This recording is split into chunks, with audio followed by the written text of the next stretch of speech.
வணக்கம் ரவி. அதாவது தாம்பரம் ரயில் நிலையம் மறுசீரமைப்பு பணி காரணமாக மின்சார ரயில்கள் சேவை 63 ரயில்கள் ரத்து செய்யப்பட்டுள்ளது.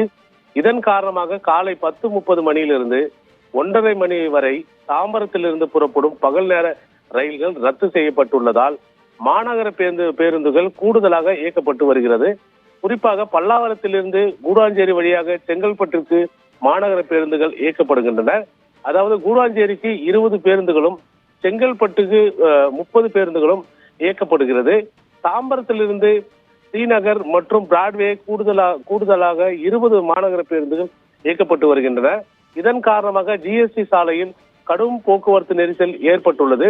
போக்குவரத்து நெரிசலை கட்டுப்படுத்த கூடாஞ்சேரி, கிளாம்பாக்கம், பெருங்குளத்தூர், தாம்பரம், குரோம்பேட்டை, பல்லாவரம் பகுதியில் வழக்கமான போலீசாருடன் 175 கூடுதல் போலீசார் பணியில் உள்ளனர். அதாவது ஆகஸ்ட் 14ஆம் தேதி வரை ரயில் ரத்து செய்யப்பட்டுள்ளதால் தொடர்ந்து போக்குவரத்து நெரிசலின்றி பயணிகள் ஜிஎஸ்டி சாலையில் பயணம் செய்ய உரிய நடவடிக்கைகள் எடுக்கப்பட்டுள்ளதாக காவல்துறை அதிகாரிகள் தெரிவிக்கின்றனர். ரவி,